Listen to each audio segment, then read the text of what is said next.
Hello everyone, today we talk about the beginning of the Albigensian Crusade, looking at the political and religious and social background of Occitania and more specifically of the County of Toulouse, where in fact most of the crusading effort would be directed against. I've never actually made a video about the Crusade per se. I mean, just of course, some manualistic page we gave a look at, but I still have to go in depth about the military operations per se. There are important battles that were fought within the context of the Albigensian Crusade. Just think about, I don't know, the Battle of Muret. And there is a lot about this crusading and mostly French involvement, as you know, in Occitania that essentially would be initially successful, then shipwrecked by the death of Simon de Montfort, but that would still essentially disintegrate the previous political social balance of southwestern France that would fundamentally be opened to French interference, but eventually the absorption of the land would take another, say, a good, almost a century, let's put it this way. And the thing goes on also not in religious terms, but in terms of, just territorial control until the end of the Middle Ages, because these are areas that will be hit hard by the English chevauchée in the 100 Years' War and beyond. However, I made multiple videos about the Cathars, as such, so we, especially one that was last year, or let's say a bit more, that properly described the Cathar doctrine, that most people don't realize what actually was. I mean, if I told you that these were vegans denying the differences, say, materializing any sexual dimension and unhinging their, denying reality, essentially, as in a highly abstract sense that was not contemplating the traditional concept that matter must participate to transfiguration, because without the negative elements consequenced from the fall, you can't even transmutate yourself, in fact, body and soul, into heaven. And thus, as you know, denying also literally the sanctity of the cross, and going as far as claiming that we are trapped. In fact, this is agnostic heresy, just like the ones we live today in far left.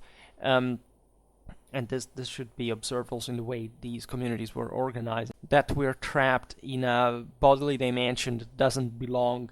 And that is fundamentally, kept ideologically on us by an evil God of an evil church that fundamentally has taken from us something, and our only way to make it in this world is denying the world itself, but not in an ascetic matter of action, eventually to fix the world, to mold the world, but to in fact to transfigure it, but simply hoping that wish alone is going to save you, right? So it's seriously bad stuff that was not just, as we will see now, a matter of faith, or however, whichever way this was lived like, because as you know, there is a whole historiographical branch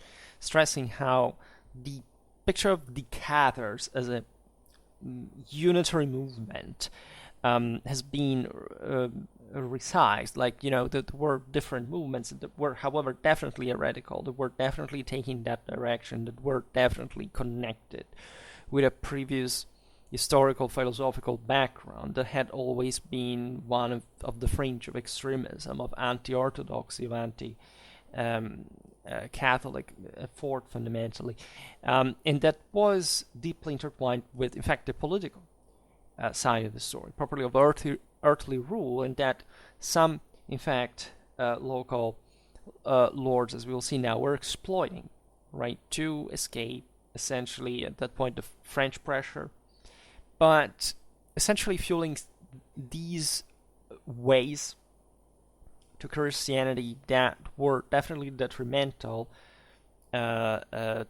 relatively to the universal and imperial idea standing behind. Naturally, this is an extremely complex issue, because most people today approach the thing like, first of all, there is a widespread and mostly modern age, so anti-traditional, made anti-Catholic, and if you need even what Catholic means, but to most people, again, even Catholic means just non-Protestant, non-evangelical, and the Pope and stuff. But what it actually means on the grounds of tradition, and even in terms of pre-Christian tradition, is completely skipped, because of course it would mean at that point to deny that there is any chance of man to participate to his salvation.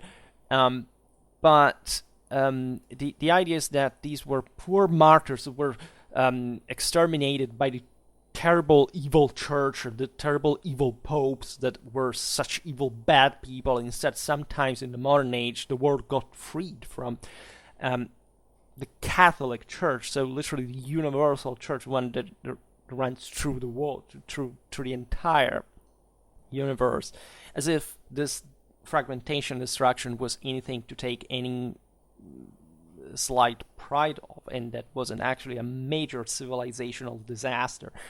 And also most of the actual complete lack of awareness of any religious or sacred or traditional concept mostly started in the most virulent ways only from those times, whereas before there had been significant, of course, problems that were signified even by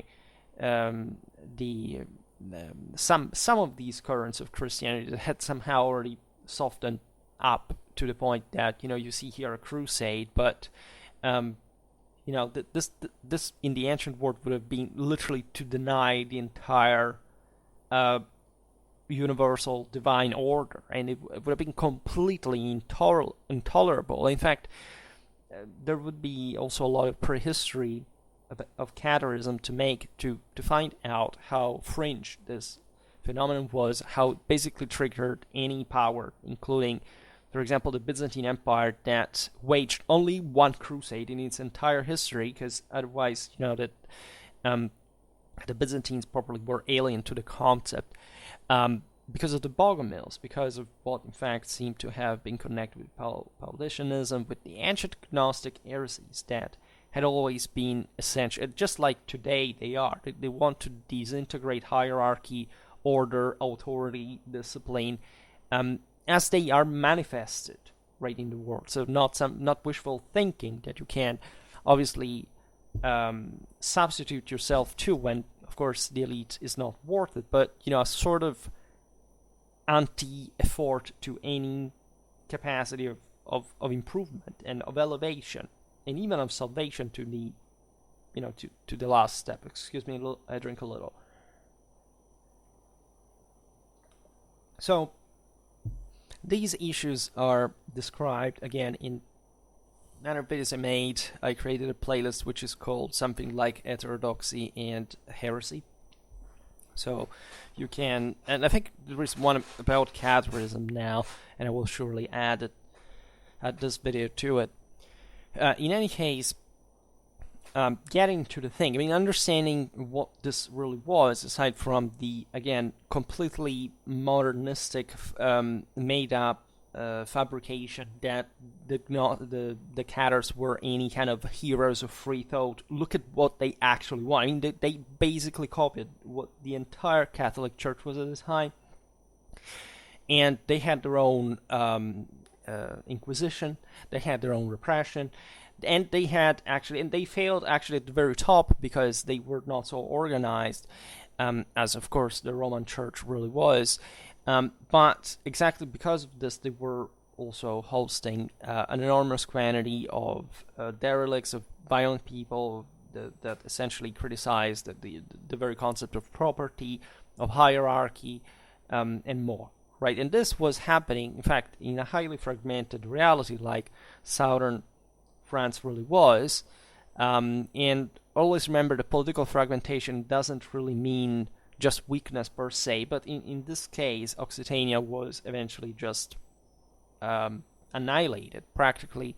That's when the local backbone that had, developed over the centuries in terms of autonomous powers from the Western Frankish monarchy at this point collapses, right, and was fundamentally incorporated within France, right. But there are lots of cultural aspects that survived from the region afterwards, and that are also partly connected to these traditions. So it's a very dangerous reality. You wouldn't be surprised actually by studying, the French wars of religion in the 16th and 17th century, how much, how strong the legacy, right, of the anti-French monarchic. It was, at the end of the day, imperial. The French monarchy was essentially an empire. It was conceived exclusively, and without any other trace of any other possibility as an empire. And this is also something that we're often not told, and we don't understand even properly in the religious policy, that the French monarchy, as you know, espoused together with Rome, with the papacy, in an indissoluble relation historically, and this was true since the Gallo-Roman times, throughout the Frankish one, throughout all the Middle Ages and beyond, right? France and Rome had a hardcore blood connection that could not be severed, even when, say, Philip IV was quarreling with Boniface VIII and so on. The axis was there, and it would remain.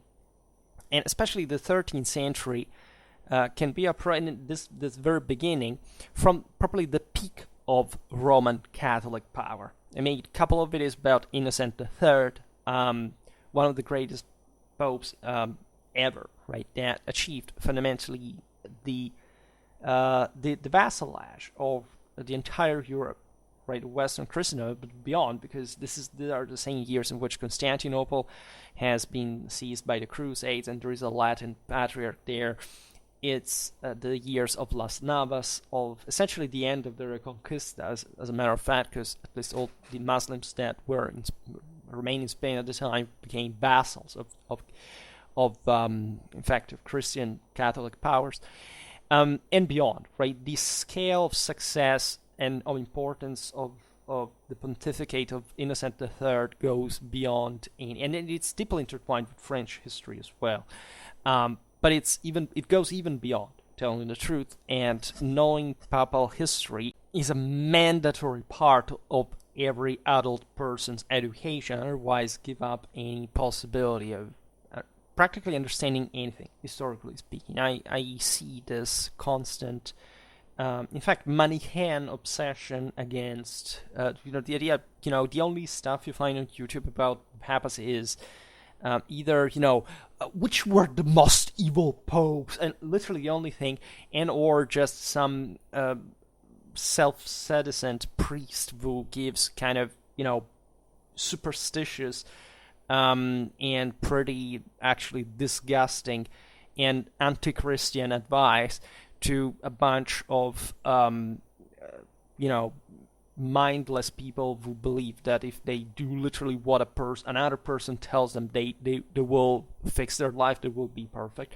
Like, this is actually the same heresy in which this Christian, some of which wouldn't consider themselves even as Cathars, or they would think actually of themselves as true, good Roman Catholics. This is a very important aspect of Catharism as well, because we tend to categorize dramatically, but even as far as these conflicts existing, especially in the 12th, 13th centuries, were the great centuries of heresies, and many of them, and there was always a blurred gray area between, like, even look at the Franciscans, like, they were barely orthodox, And surely they had something here and there. I also made a video about that, especially talking about Joachim of Fiore and the various vicissitudes that occurred at the end of the 13th century in the order.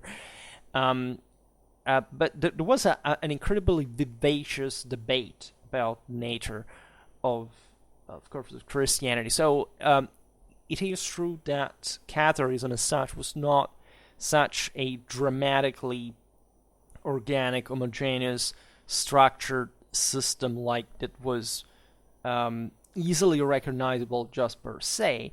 But as we will see now, there were some specific movements, activities, communities that were building something else, were trying essentially to autonomize themselves from France, from Rome, and to, however, attack these institutions, essentially missing the entire point of the evangelic message of, but just even by far, by just properly doctrinal heresy, for evident political and social causes of malaise, of let's say, of weakness in many ways, that were also exemplified by the outcome of the Crusade, for that matter.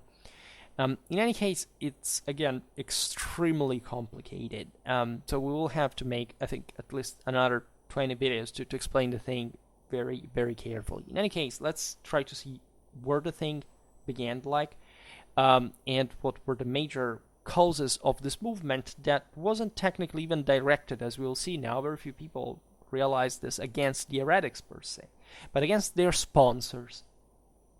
And this thing was not even new. Many people think the Albigensian Crusade was, this was the first time the Crusade was waged, within some other Christians, right?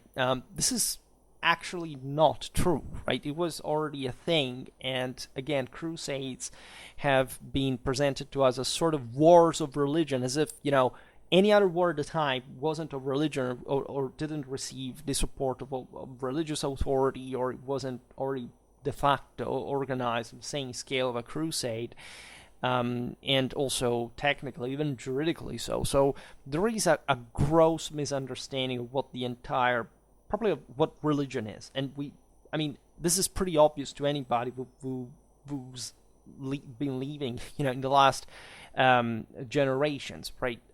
Even atheists can agree on the fact that basically doctrinal knowledge is abysmal. There is no such thing. Like, most Christians haven't the palest idea of what they're doing, and mostly, in fact, not believing, not practicing, not properly even understanding anything of what the religion is. For not talking about non-religious people in general that, on average, are completely out of the equation, right? They may be unspoiled in some other ways, right? But unfortunately, it's not the case, because masses today are all indoctrinated in different things in a way or another, not the things that normally conspiracy theorists talk about, which is even a way more serious, important thing.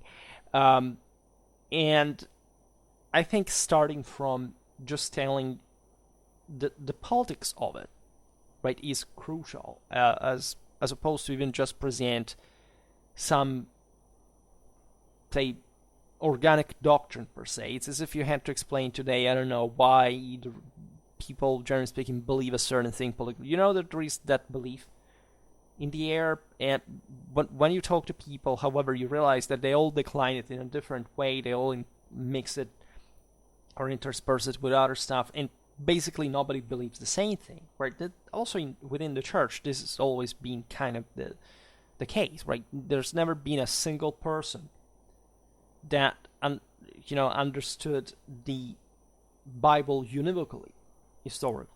Nobody does, right? Just like ask the Irish person how they even begin to phrase dialectically what for them religion is or whatever, because they haven't very often the palest idea. And this is valid for every religion, by the way, or any doctrinal body of any case, and simply for any idea, if we really want to get radical about it.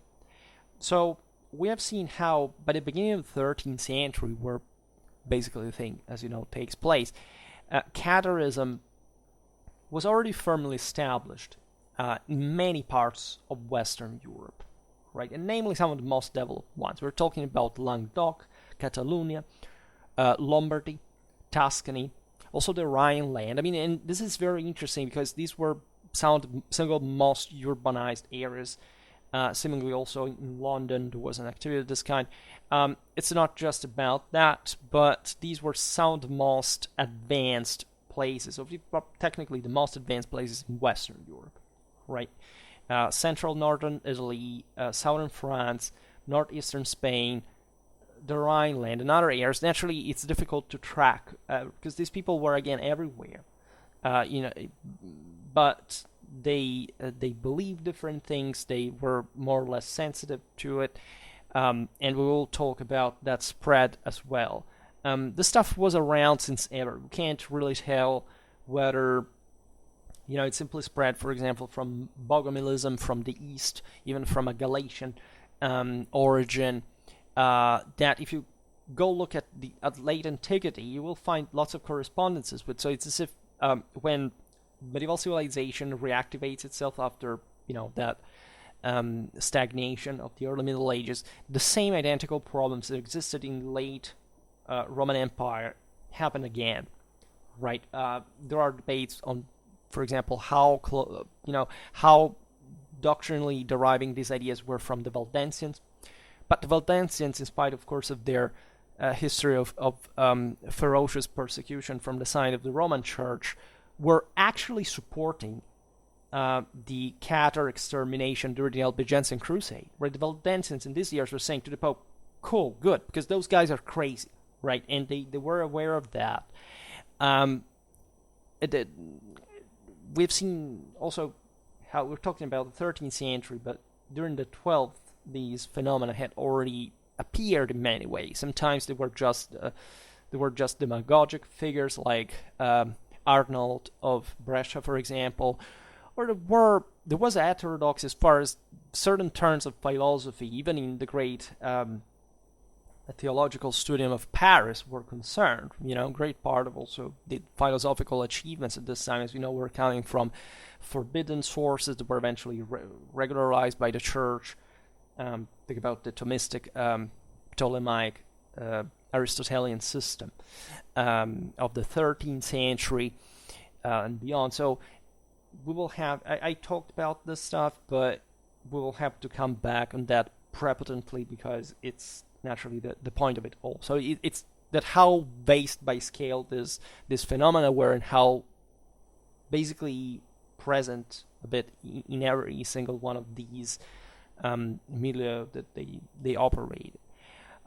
Surely we know that were tens of thousands of people with at least some kind of Cathar, if not affiliation, at least sympathy, right?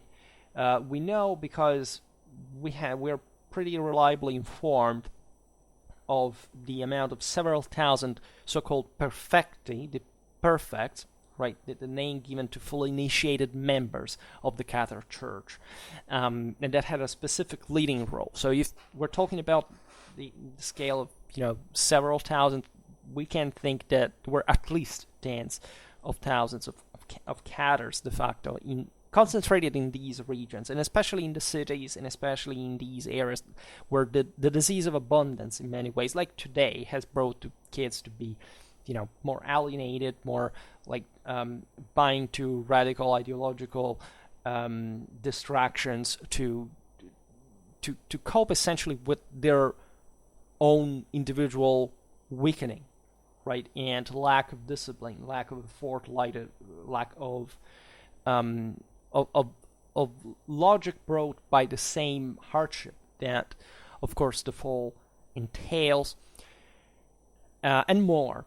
Because, as we've seen, there were communists, fundamentally, there were people robbed, the bishops, the nobles, there were bands of mercenaries. The routiers, we'll see them now, were pretty... It's a bit like, certain phenomena you can see of the mercenarism at the time of the Reformation in the 16th century.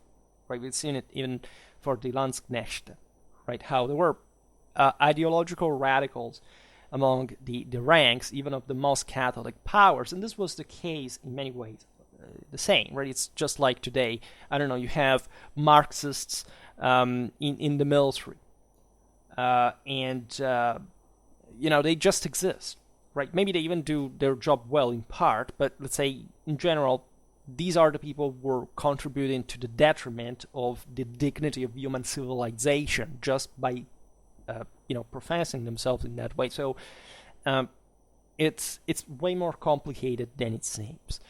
And statistically, the Cathars were a minority, an important one. We've seen that Europe is already, like in the West, faring scale of tens of millions, right? So even in the places where the support was the strongest, they couldn't, of course, substitute themselves to the Catholic authorities, right? But at the same time, they could not be disregarded by these as well, because they were, after all, well organized, right? They had a coherent system of belief that we will also see better. Again, I already made a video about that, but it's not what we're going to discuss today. And they represented, they say, blew on fire, let's put it in this way, on many of the issues. Of course, the heavy structuring of the spiritual or temporal powers of the time had, been entailing in these 11th, 12th, 13th century. And their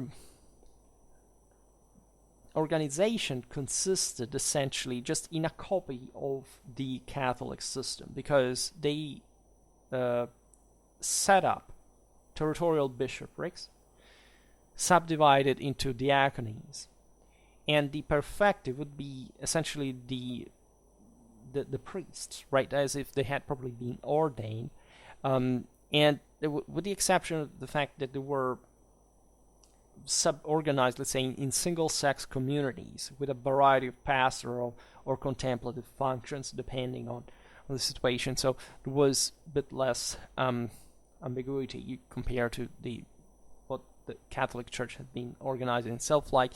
These communities were against sex, safe excesses. Look at the Adamites, for example.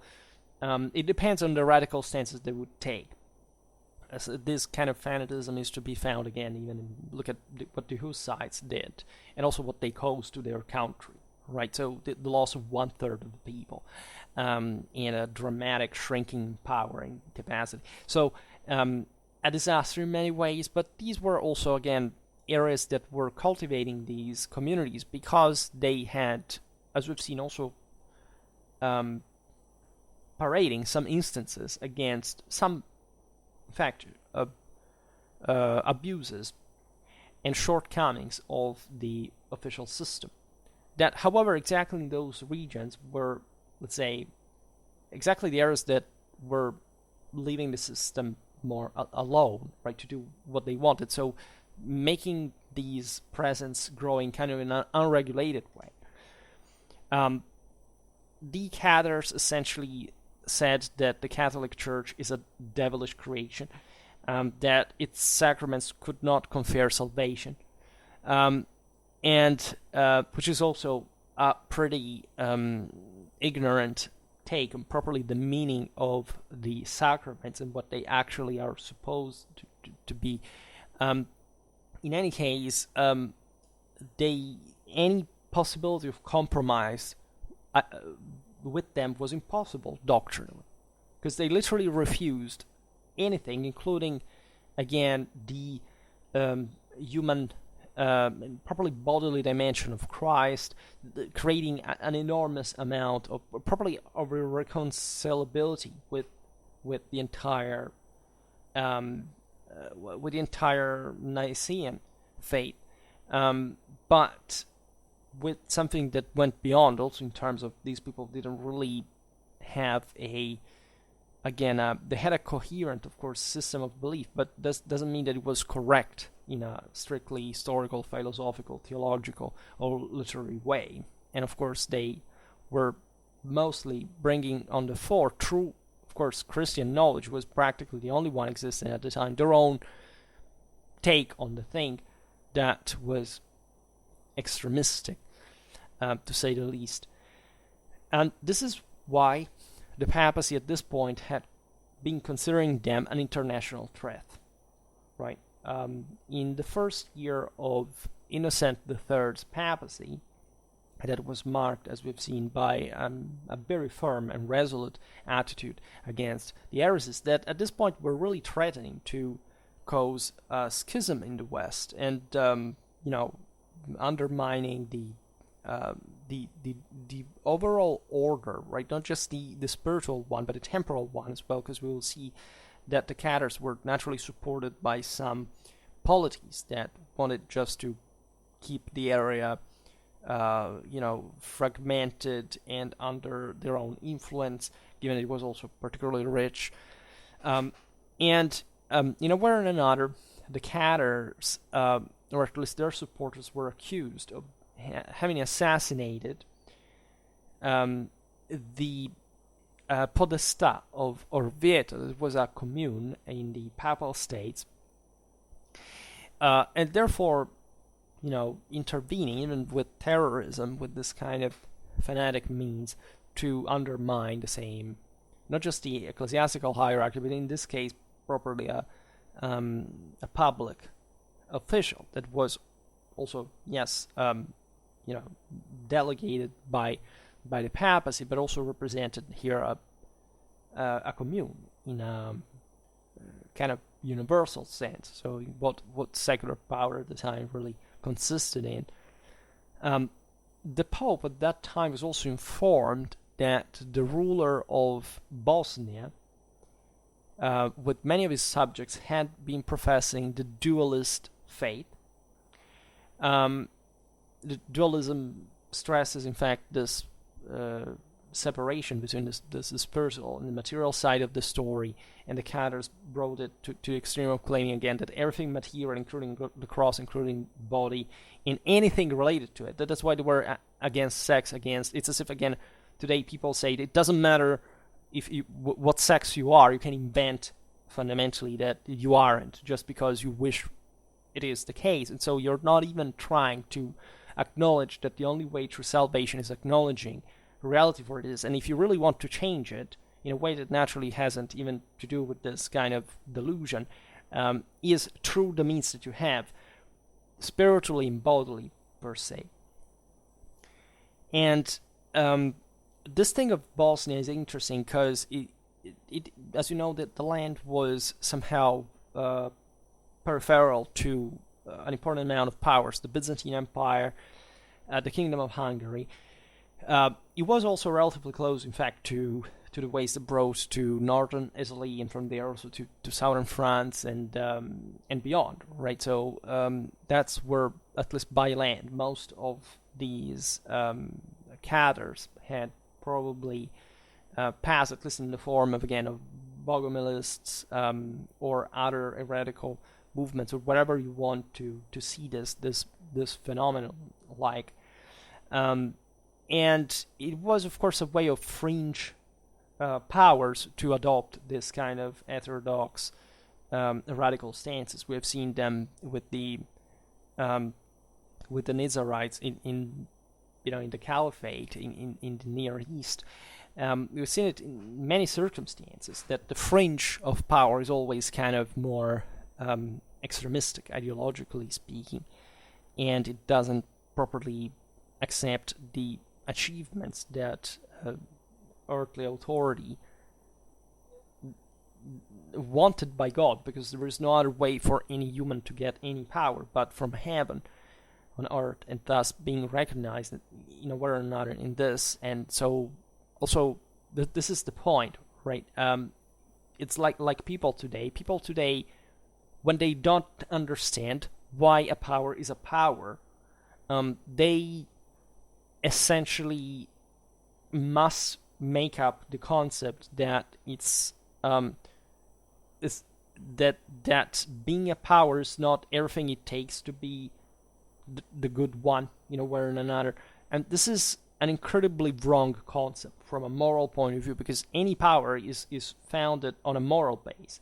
So whichever power triumphs, even say one that seems to be more primitive, less qualitative, but still has as a whole, as long as it remains such, that kind of accomplishment that evidently is to be. And normally speaking, the most fringe powers that emerge eventually disgregate immediately, right? You have very like when a power is not a power, the sense of revanchism against the established order is always coming from the youngest, the least developed, the poorest, the most primitive elements, right? That can even have their exploit, but then they crumble anyway, right? So long-term accomplishments are something to be regarded as the most effective one. And as you understand historically, powers have become ever less lasting over time. This does fit with what tradition actually claims, and we do need the fringe to put the center, the established order, to the test. But this doesn't mean that if you belong to the fringe, it's because you actually have a moral superiority against the establishment, unless you take it over yourself and you become the establishment. You also have now the problems that the establishment normally has, which are much bigger and require much greater force than you just wanted to tear it apart. And there are many implications in this, as you understand, politically, culturally, morally, personally. But just to make you understand why we're talking here, for example, about Bosnia, right? And in fact, what's happening here is that in 1203, this country returned to the Roman obedience, as the Hungarians, that naturally were Catholic, put it under pressure. I suppose it was, again, one of these frontier possessions of the... Also, they are an Hungarian empire, fundamentally, that periodically revived its, control on the periphery. I made a video about multiple videos about Hungary during this period, so on, so we'll talk about that again. But this Balkan heresy was really something. In fact, Innocent became aware of it mostly when the Crusaders in 1204 captured Constantinople, because of course the Crusade had been launched by the papacy. It had actually been hijacked by the Venetians. There was actually no interest no plan to conquer Constantinople. It's something that the Byzantines' fault exactly for having called the Crusaders, that otherwise would have probably passed there, but not, let's say, asked for the credit that they had been promised for dynastic reason of dynastic struggle in the Byzantine court. In any case, as you know, Constantinople is taken by the French and the Venetians, essentially, and the Latin Empire is established. Made a couple of videos about that as well. And at that point, the Bulgarian church, that had always kind of been in contact with Rome, because made videos about this too. Like, there was an initial struggle, like in places like Central, Eastern Europe, the Balkans, etc., would have to become Roman or Byzantine fundamentally, and the Bulgarians had played on this because they were always, at least at the time, a looming threat on the empire. Now, also the same Latins had to cope with of course, after the collapse of the broader Byzantine domains, with the resurgence on the frontier of what is called, in fact, the Second Bulgarian Empire. Made a bit about its rise, incidentally. And albeit, again, Roman Catholicism was stronger in the best of these powers, and the Bulgarian church acknowledged at that point the papal primacy. When Latin priests and other individuals realized with their eyes how certain communities lived in the Balkan hinterland and so on, they immediately realized that the extent of those heresies, and why the same Byzantines, as we were saying before, had actually been waging war against those communities again in this. Calling the Balkan hinterland nightmarish is like a euphemism, right? It's one of the single most radically brutal realities in the entire Middle Ages, and in constant guerrilla violence. You never quite control it directly, right? I made videos about Wallachia also recently. You can get an idea of what a thorn in the side this was for everyone involved. Also, the Hungarians then naturally exploited the collapse of the Byzantine Empire as Catholics as well to expand in the south, etc. And that's why Innocent may have also instigated the repressive measures against this Balkan dualism in the so-called Synodicon of Tsar Boril of Bulgaria in 1211. However, those were somehow distant areas, not quite geographically so, because the Balkans and Italy are pretty close, but culturally, right? So even in terms of political hierarchy, what was happening in Languedoc as far as the spread of Catharism was concerned was definitely more important. And that's where the papacy decided to move, right? Also, as we'll see now, an important cooperation with the King of France that was in a quite interesting situation at the time. So we have seen Occitania multiple times in our medieval history series, and we have even made a video about the County of Toulouse that represents, in fact, the major power against which eventually the Crusade is waged. It was a politically fragmented area. You have the lands to the east of the Rhone in Provence, being part of the old kingdom of Burgundy/Arles, thus part of the Holy Roman Empire. Then in the west you had a set of other powers. Now I'm simplifying, of course, but the major one was essentially the Duchy of Aquitaine, that was ruled by the Angevin kings of England at the time, and that was the most compact and the one that had somehow entered more in the, even though in an antagonistic way, in the broader game of northern France, especially given that the English royal dynasty was a French one, and generally speaking, as you know, they had created this bridge from literally the Pyrenees to the Channel and beyond up to Scotland as a somehow politically compact landmass. And that's in fact the one against the Capetian kings of France are fighting against, and they're gradually actually succeeding, right, by inflicting severe losses. The king at the time made a video about that, is multiple videos about Philip II Augustus for the we're not the Western Franks anymore, because he's the one he called his country French for the first time, and from the other side John of England. And there's a lot going on in terms especially of political military development, and in part the Occitanian Crusade will highlight that from the northern onslaught. Then there is actually an Iberian interference in Occitania, right? The Aragon and the kings of Aragon, the crown of Aragon, right? So actually multiple countries at a time that are expanding in northeastern Spain, and in fact also penetrating southern France, especially from the coast, and this kind of mostly the Catalonian maritime power that is about to take off now. As the Aragonese ruled Montpellier, for example, at times also the County of Provence. This all through dynastic ties, as you understand, not that they had a centralized control of these places, but it was still significant because they could orient the various resources towards their center. And there were also suzerains of the very important strategical Pyrenean lordships of Foix, Comminges, Béarn, and Bigorre.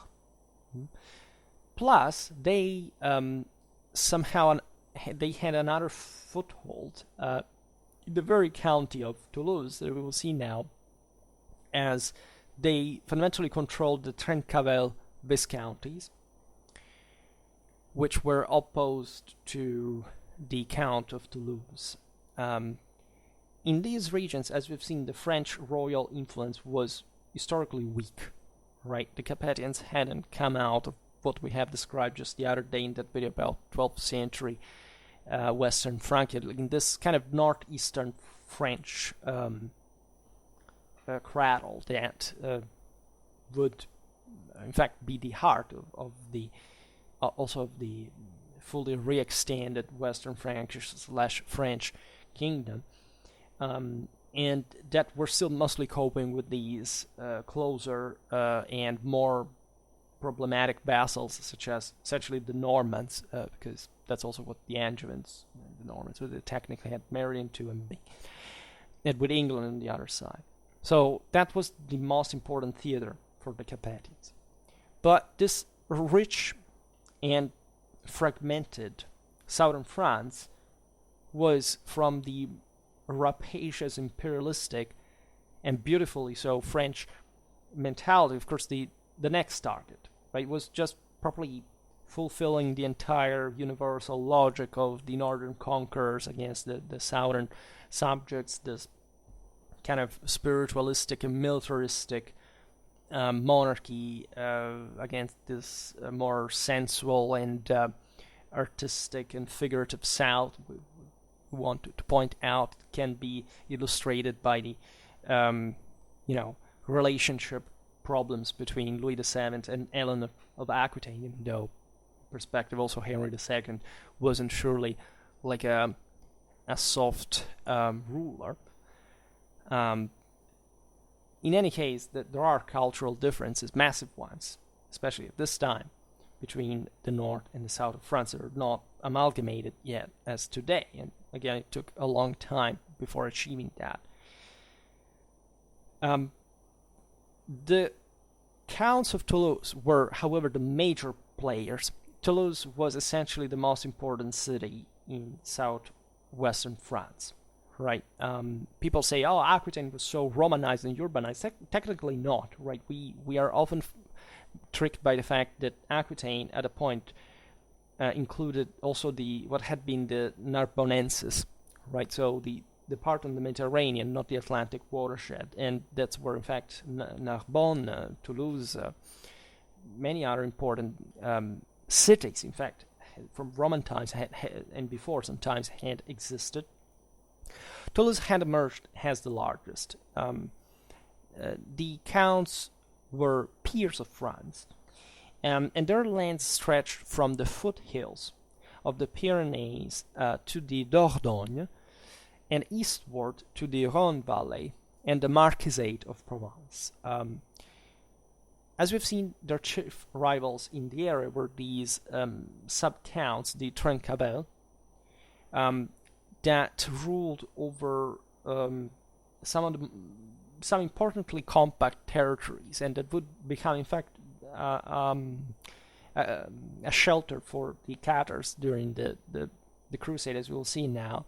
Places such as Albi, in fact, giving the name to the Albigensians, because it's just toponymic, it doesn't have any other meaning. Albi was just one of the most important saints, if not the most important one. Béziers, Carcassonne, and Razé.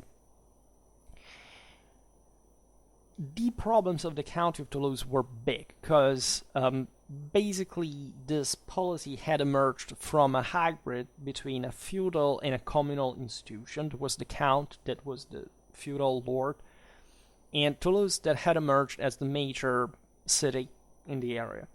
And it was actually pretty powerful, right? The Counts of Toulouse had also participated to the Crusades. They would even, paradoxically later in this very context, their power was as extensive as complicated to manage, but it still existed, right? There were many lesser lords all around, both lay and ecclesiastical, that had traditionally been independent, because even though, yes, in Carolingian times, the Frankish north had somehow reasserted some control on these areas and eventually had re-evaporated again.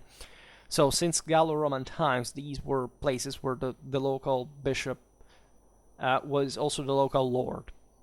And they simply had seen the thing only in these ways, except such fragmentation had prevented any other major power to emerge or to be able to coalesce against a threat, because the institutions were pretty disorderly. Right, when you look at northern France, you have it's basically just feudalism. Yes, there are a few communes, as we've seen in the other video the other day, but it's dominated in that way. The pattern is fundamentally feudal. You look at central northern Italy, you find basically only communes. Yes, there are feudal lords, but they're somehow brought under by the communes themselves. Southern France is a hybrid between these two regions, as we'll see now also linguistically, because if you read Occitan, you fully understand the missing chain that today has almost completely disappeared between French, Italian, and Spanish, because they sound dramatically similar, and actually even more similar actually to Italian, because those were areas that had historically been brutally connected with, especially central Italy, even more than the north had historically been. And this is deeply fascinating as well. But again, they hadn't been evolving in a kind of unitary, homogeneous direction. Toulouse was a large city for the time. It had a population of 20,000, right? And as such, especially the local commune was striving for autonomy. The Count somehow rode the wave of these instances. And that's why, as we will see now, that he also supported the Albigensians by a degree, because they dwelled in the city and he accepted them. And his power mostly consisted, in fact, in a judicial and fiscal authority that he had on the local commune that had happened also to become de facto. You know that there aren't capitals in the Middle Ages in the way at least we intend them. Maybe London was already a capital. Paris was de facto being, stabilized as such.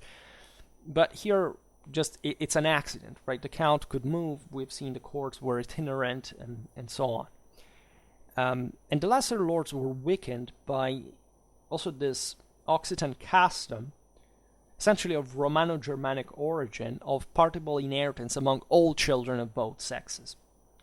The last aspect is also fascinating, because you see that there is a greater importance probably of female rights in the south there. This is typically Occitan, because I don't think there was anything else similar like in the rest of Europe. And this speaks in part of that kind of sensuality we were talking about before, but that does take literally an institutional juridical form here. The point, though, is that the most important thing is that there wasn't any extensive feudal power exactly because of this constant fragmentation. It had been so much the trouble of the Franks, even that's how basically their empire was disintegrated. But in other countries, paradoxically, the absence of an historical public authority had brought to the recompaction through this gluing system of feudalism in the hands of radically powerful lordships, such as, look at the Angevins, look at the Capetians. In the south, there hadn't been, right? So power, it was very rich, right? Per capita wealth, this area was richer than the north of France, but it was also dramatically more fragmented. So that's why it was kind of this easy female prey of some sort. And don't get me wrong, there was a harsh, also patriarchal, militaristic bias here, of course, like basically all over Europe, because basically feministic, say, matriarchal societies do not exist in Europe since the Bronze Age, right? It's all everywhere brutally and rigidly patriarchal, so at least, up to the very last generations, you can argue, after contestation and so on. but the soul of Europe is brutally Indo-European and patriarchal, and there is no other way around that.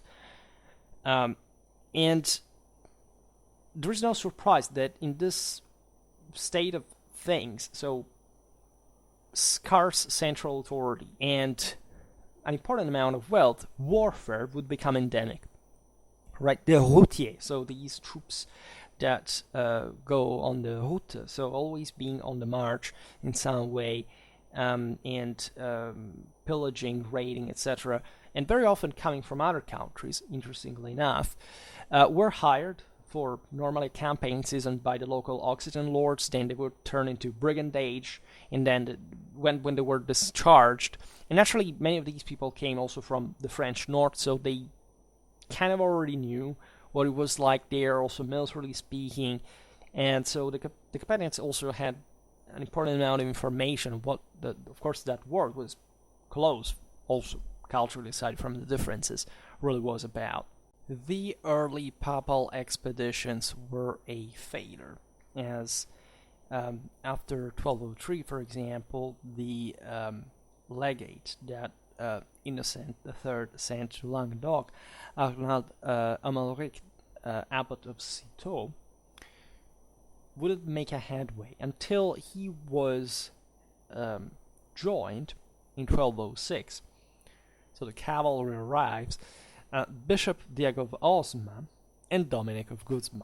Right, so you know that the latter is, of course, the founder of the Dominican order.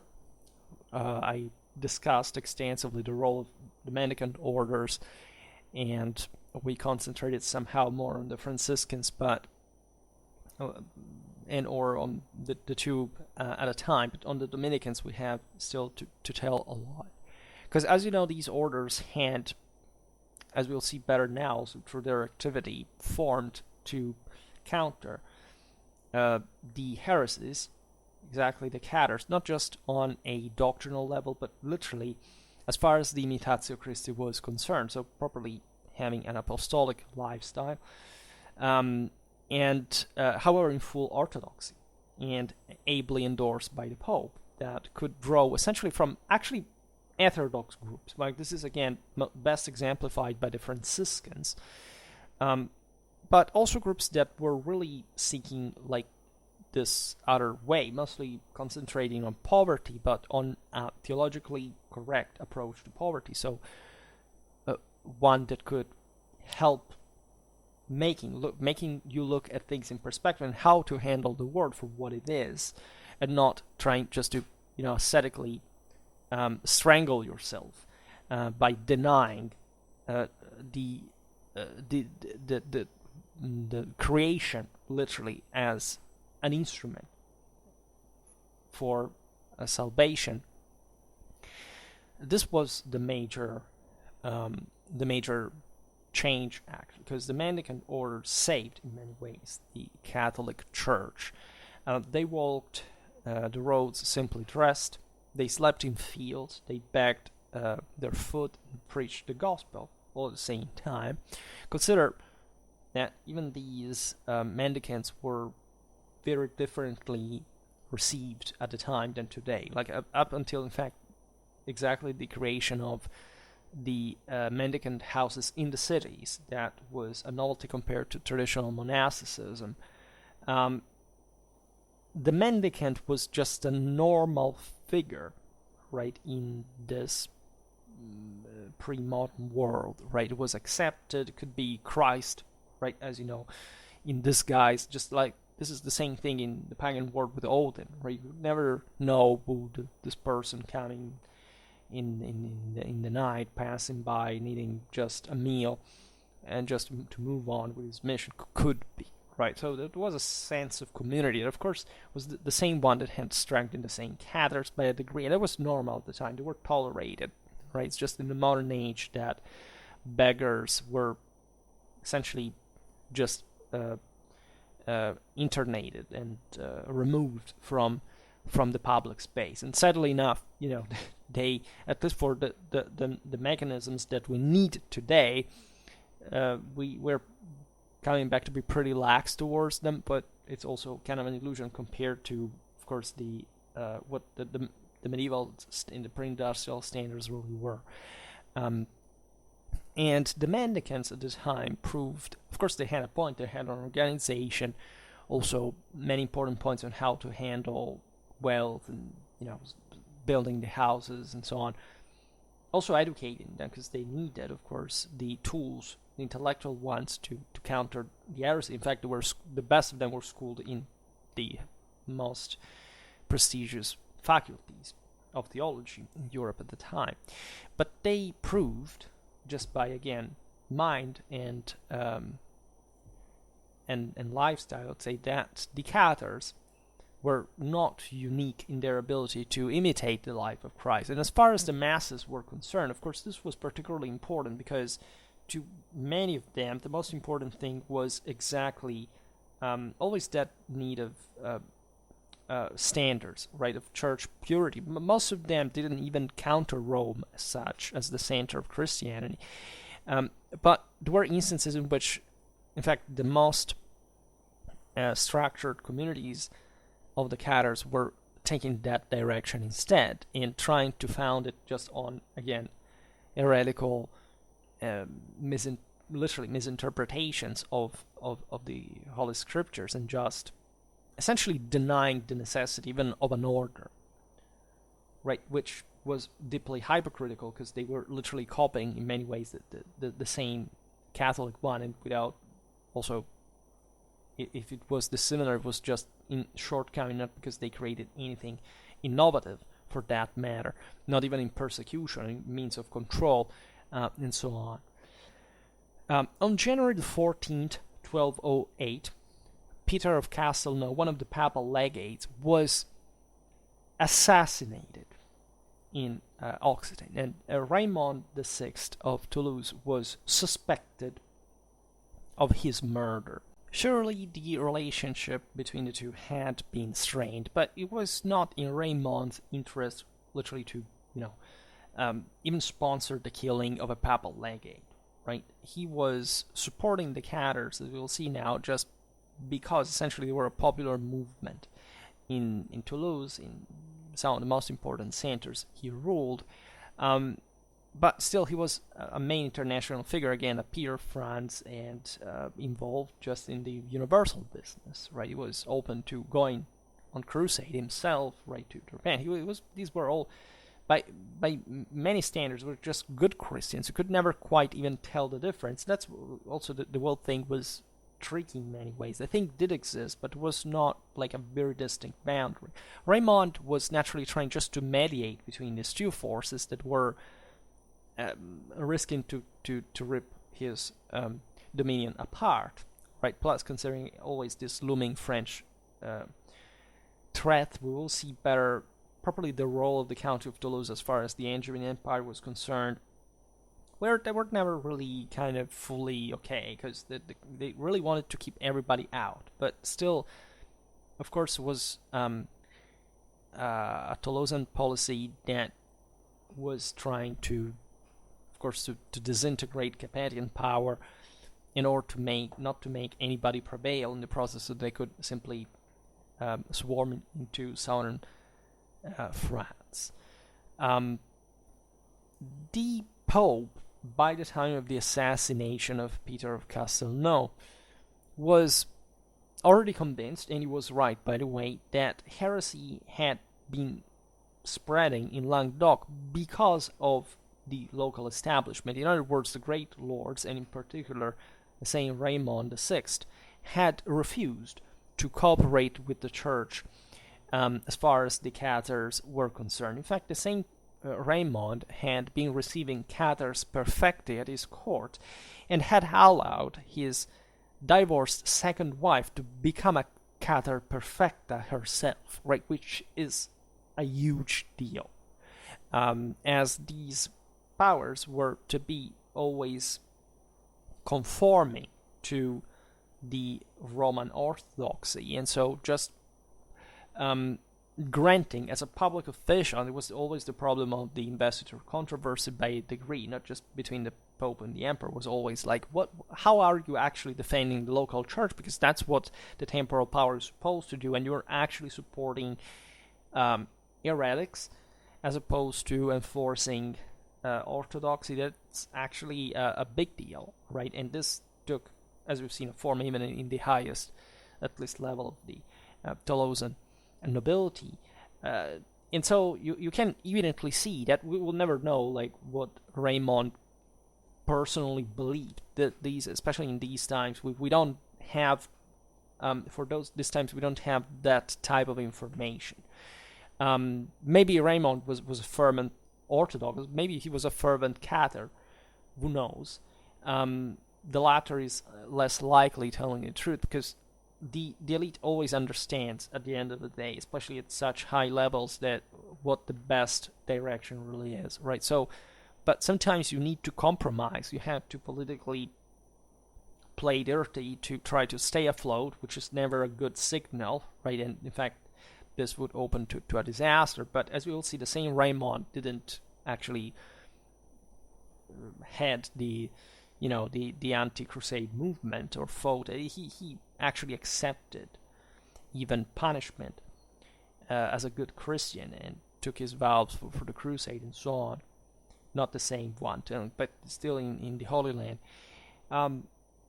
And when Peter of Castelnau was assassinated, and considered that when a papal legate went to these missions, of course, the local authorities should have just comforted, protected him, etc., right? So Raymond had failed, and nobody could deny that it was either for action or inaction his fault that the papal legate had been assassinated. Innocent III launched the Albigensian Crusade. And what was this like? Against whom was it directed? Against the Cathars? Actually not. It was not directed against the Cathars. It was directed against the County of Toulouse. Right?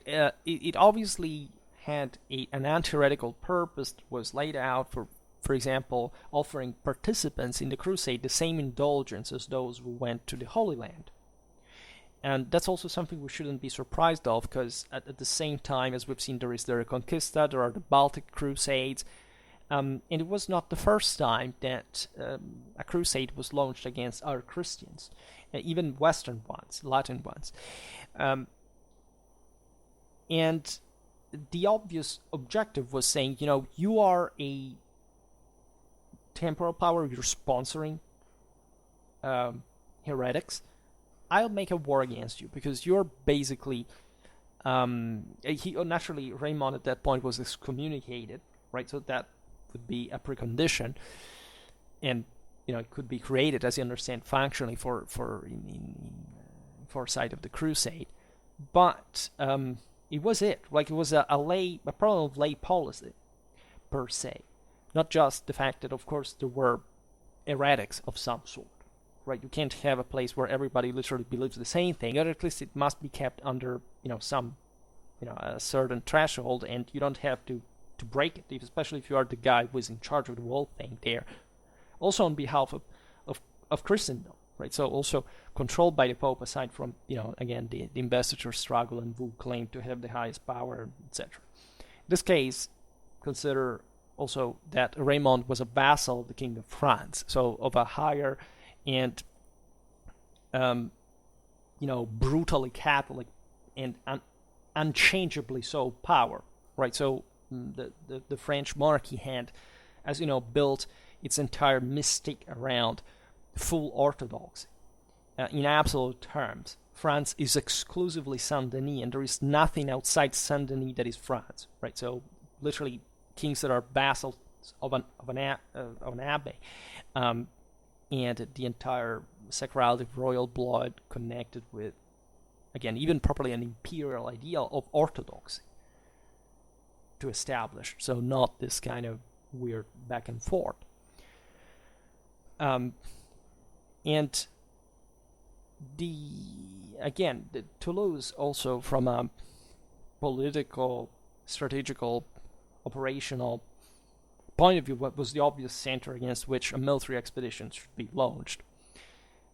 Innocent III intended quite firmly to make an example of Toulouse, because she was the the head of Occitania, the flower of it, and so a bit the symbol of what the entire that entire culture really was made of, and crushing that that spiritual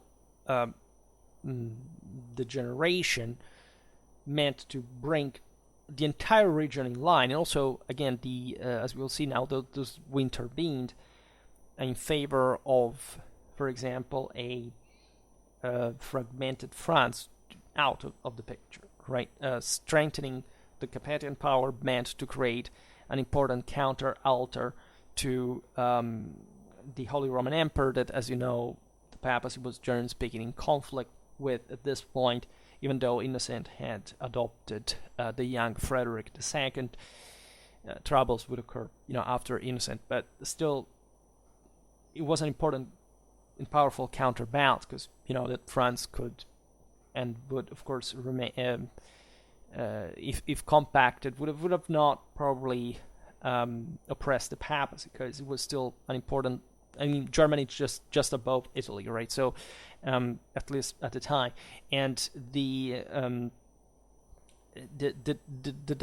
connection there historically since Ottonian times had always been paramount. It was from France that the Carolingians arrived technically back in the day, but there couldn't be quite a direct control for a long time. So even France in the 13th century wasn't compacted, in spite of the fact that they seized Naples, also because the popes called them and that repenting themselves because those were now too powerful. But it was mostly interested in the Crusade, in opening, of course, a place on the Mediterranean, but they had important competitors in Spain.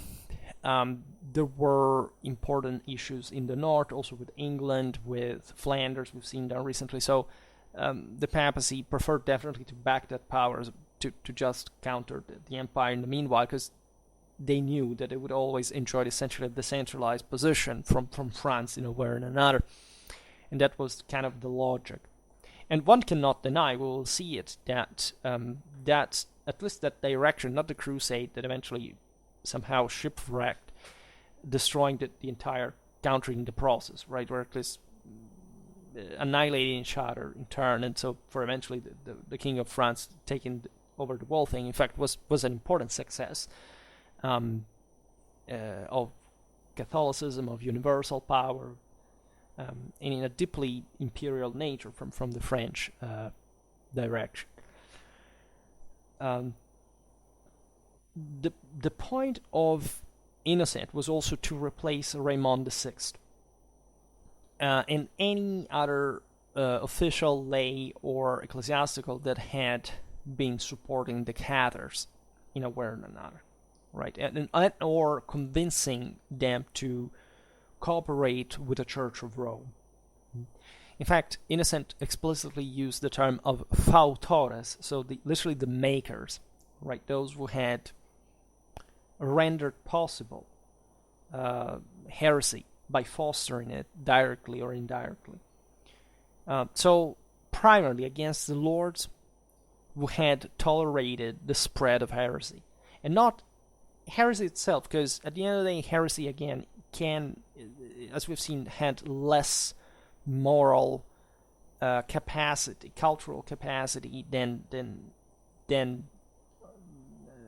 Catholicism, but fueling it and starting to create a power base through it didn't seem like a very sensible thing to do, unless you wanted to disintegrate the hierarchy, right, and hoping to thrive in this decentralized and disorderly reality. This is not the video for discussing whether Occitania may have taken another turn, also just in international policy, they would have ever managed to escape the pressure, right, of Rome and of France. But we can make the case, as it was even at Muret, etc., that there were other players, especially from Spain, that would have and did take up arms against the Crusaders as Catholic powers, just to at least prevent the French to simply step there. As you know, in the 13th century, the French would literally invade Catalonia. So they, from their perspective, they were doing the right thing as well. Just it was incredibly, heterodox as far as also the political theory and the international order was concerned, because this entire thing was also about we should be fighting against the heathens, not against Christians, but we're forced to when such things happen. Right, so this video, of course, take in consideration that you have understood the obvious logic, and not just per se, but also properly the functionality of having a broader Catholic power, both imperially and ecclesiastically. But of course, it did take an important effort, and as you know, things were never fully orderly, like in any time. But the obvious advantage of that direction should be, I shouldn't even explain, right? At least I do it in most of my videos, and if you are a regular follower and you haven't gotten it by now, there may be something wrong going on, maybe some heresy going on. And equally, if you watch me for the first time or so, like, just be aware that I discussed extensively the civilizational need of the universal order. So the papacy had been acting already in that direction. I mean, since the mid-11th century, especially after the Concordat of Worms and essentially the settlement in favor of the papacy of the investiture controversy, because it was essentially split between the Pope and the Emperor, respectively, in Italy and Germany, as far as, in fact, the investitures were concerned. But the Pope came from a period of essentially subjugation to imperial appointment, right? So it was a massive victory, and at this point, the empire was also having some problem, and during the 13th century, but de facto disgregate, as you know, it would be also an interregnum. Also, I discussed all this stuff. But the papacy had always been intervening, say, from the mid-11th century most evidently, but since ever, in the issues, of course, that the Catholic world was undergoing, and getting involved, of course, internationally in the wars among Catholic princes. Wars that had sometimes already been given crusade status. So there was really nothing innovatory in the crusade against the Albigensians, or against Toulouse, as we have seen. Just this was essentially the largest one, the one that by scale, also embodying this 13th century expansion of Western Europe in a clamorous way, had just never been seen before. In fact, there is a beautiful passage from William of Tudela, La chanson de la Crusade albigeoise, that sounds like this in Occitane.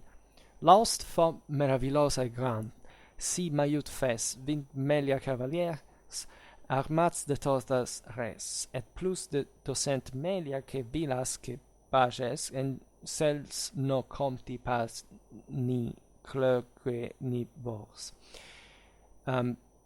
So this talks about, this marvelous host that was, enormous, impressive. It counted 20,000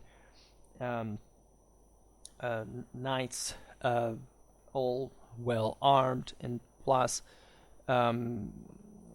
more than 12,000, let's say, among peasants and retinues of the knights.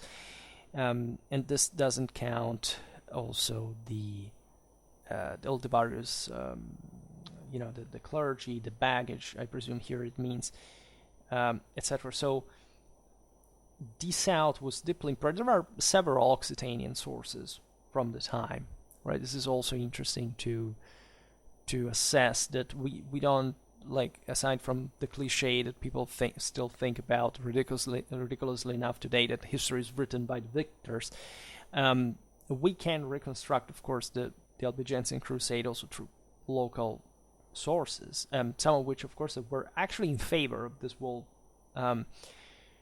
crusading enterprise for obvious reasons. We've seen even the Valdensians, and those were persecuted by Rome, and said they said, okay, aside from our divergences, yes, let's go get the Cathars, because those are, sick motherfuckers. And the thing was, of course, broadly speaking, supported also by Christendom, by broader powers. And there was, of course, as we were saying just now, some other polities that were criticized because their initiatives in support of the heretics, or even properly, but at least the maintenance of the status quo in southern France were controversial, were anti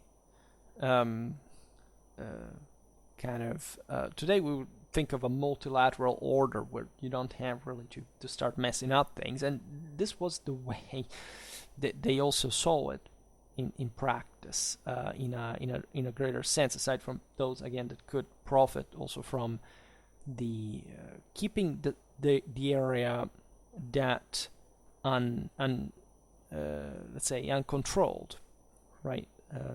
Essentially not being hegemonized by France. And so rather than seeing again, these people were profiting because from the Crusade by invading another country, but you realize again that if why they did it, it's not that they at some point the Pope or the King of France sit at a table and said, we have to make war against someone because we don't have anything better to do, and so let's do it and let's make this huge effort. You have to understand that this thing materialized out of unironically enough against the same cosmological delusion of the Cathars, because of the moral superiority of the system that deemed it to be intolerable, unacceptable, and ruinous and detrimental, right? It's not different from, shooting,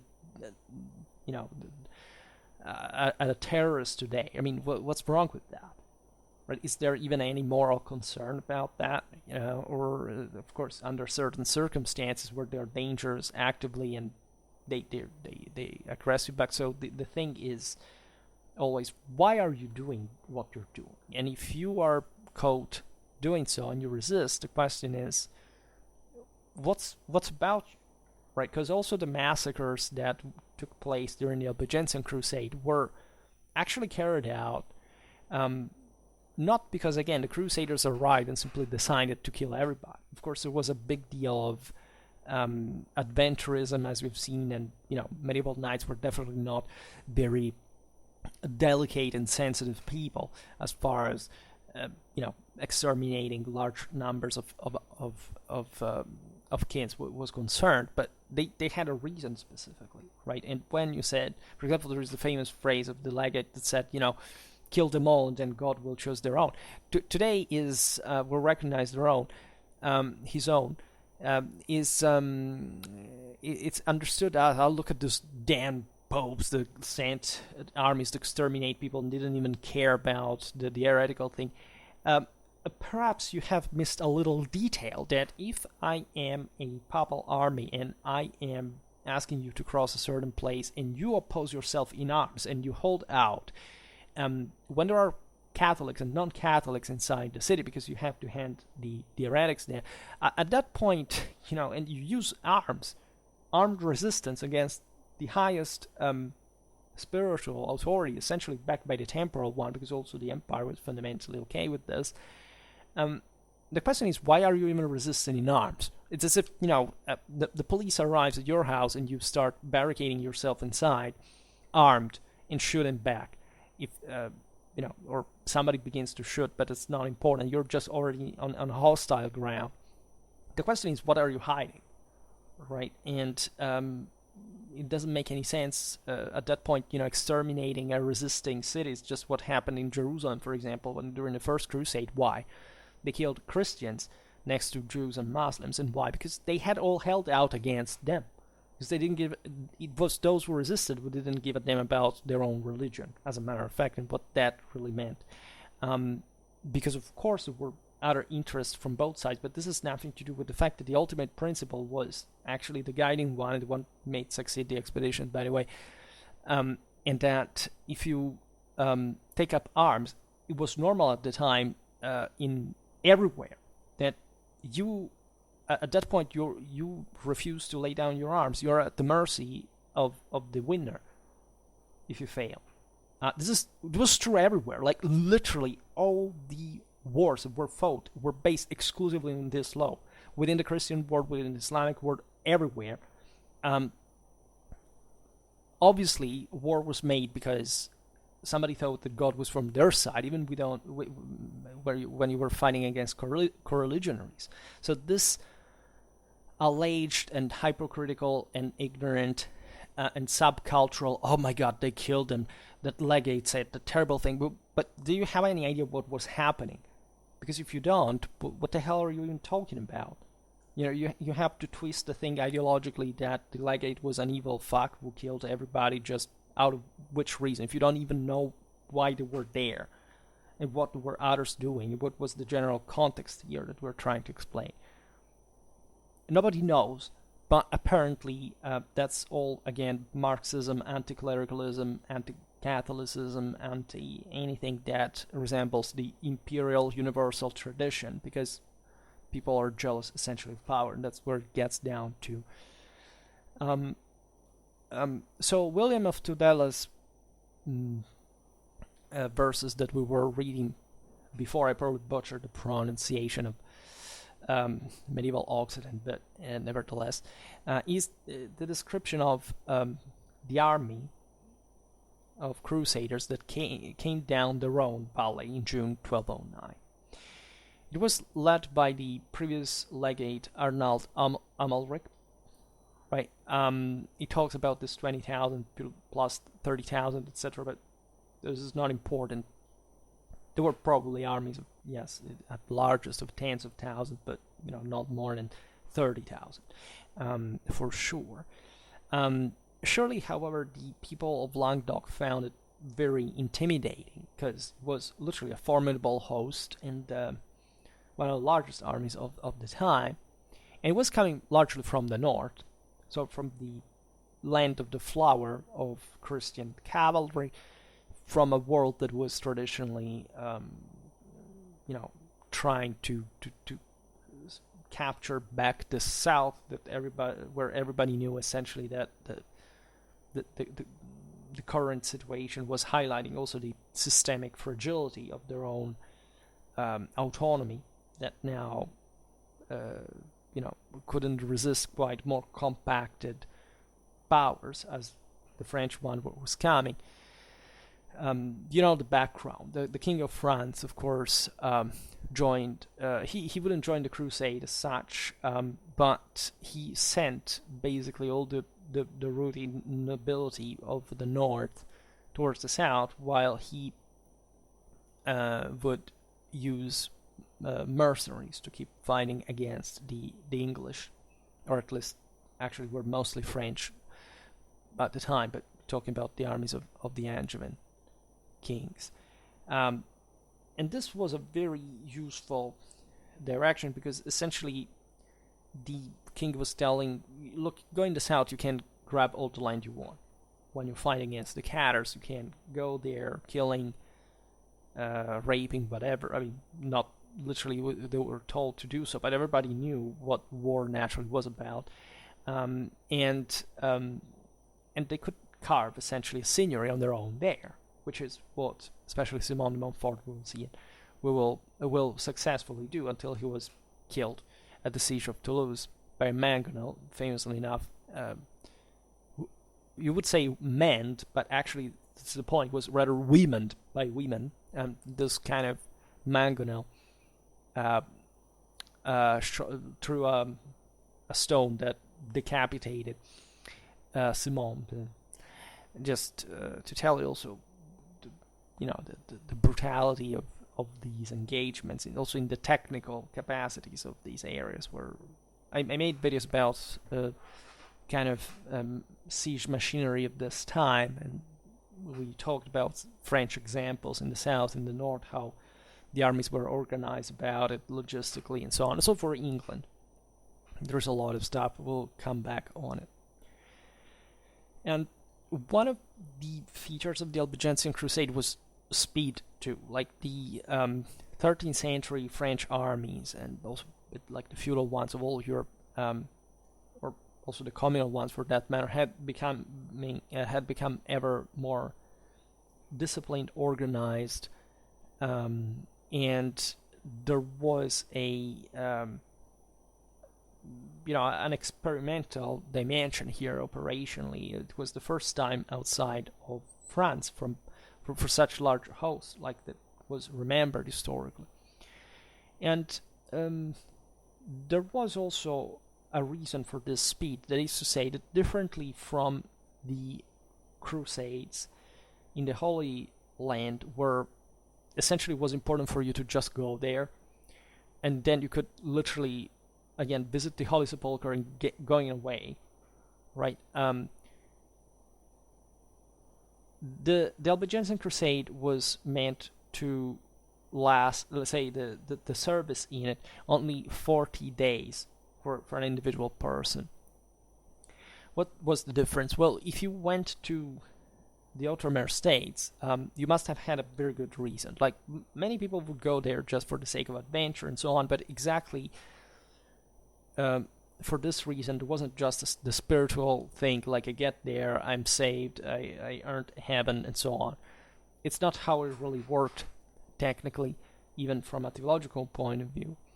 The reason for which, if you wanted to undergo such actually risky expeditions, still with the means, the communications of the time, you must have had some other ambition, like becoming, let's say, a lord of those places, making money. So it was kind of a business, right? So at that point, you were expected to probably stay there even for more than 40 days. In France, and we've seen this as far as the contracts about military service were concerned, it had become the norm that vassals would serve, just by rule, the king for 40 days. Normally, a season, which is a few, as you understand. Also why, as we've seen, Philip II was using mercenaries, etc., because even, of course, the average vassal would probably stay there for more time, because there was something to earn from an expedition after all. Even if costs were enormous, but sometimes you could compensate them also with political connections and so on. So it was important to stay there, and there are instances of multiple expeditions or of longer ones than 40 days during the same season and so on. The habit was to pay this service now, right? So in a non-vassal way, literally as a salary, as if they had been mercenaries. But naturally, it was difficult to send people to this expedition without any kind of other incentive. So this was taken as just do like your regular service that you would do a season for 40 days to your king, as long as you stay out of France, right? This was the point. Go in this other country that is not so far away from the Ile-de-France and the broader north, and you can, again, do whatever you want in practice, and or carving, again, your own seigneury de facto, plus, naturally, the spiritual benefits from this. And probably something similar to the average expedition would occur, because there would be this 40 days participation would be more or less, not necessarily enforced, but let's say it was still an opportunity, as we've seen, for many knights. At this point, there is also kind of a crisis, right? We've seen it in the 3rd, 4th of the 12th century. Many knights had probably been left out of the in fact, the nobiliar career, if we can consider it this way. So it was important to send them away, and they would probably be the ones who, not entirely like most of the state, because they were also the bulk numerically. Most of them wished just to return home after 40 days, and so actually acquiring land just for as the Outremer was not so central for them, but it still was, again, a chance to open up and to see like another opportunity, and it kind of worked. as you realize.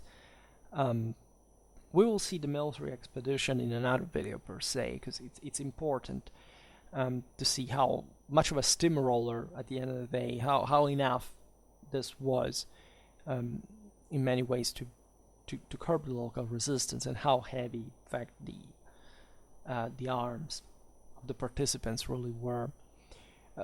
What I would still politically observe today is Raymond of Toulouse' behavior, because at this point he realized that the onslaught was coming, and he acted like in full conformity with the papal wishes, and presented himself as willing to make reparations to the same church. So even it was a great political victory, because it showed how quickly he could be curbed in front of this display of power, and that's how he would behave, right? He offered, for example, 7 castles, as well as the county of Belgueil, as pledges of his good faith, right? He said, look, I'm not entrenching here, and I'm letting the Crusaders in. Plus, on June the 18th, 1209, he decided essentially to be publicly flogged by the papal legate Milo, and he was thus restored to communion. That also had been naturally imposed by a decree that he had to accept, and just think how bitter this thing was, because it was a display of course, of submission, of, like just thinking about living under this guy, and aside from the sympathies or less towards the Cathars, you would say, oh my God, this guy had himself flogged publicly for what he did, just relatively to the Cathar issue. So even if there was something wrong going on, and this speaks of a defeat, of course. And 4 days later, the Saint Raymond took the cross, right? So this was a clever move, because it meant also to place himself and his lands under the protection of the church.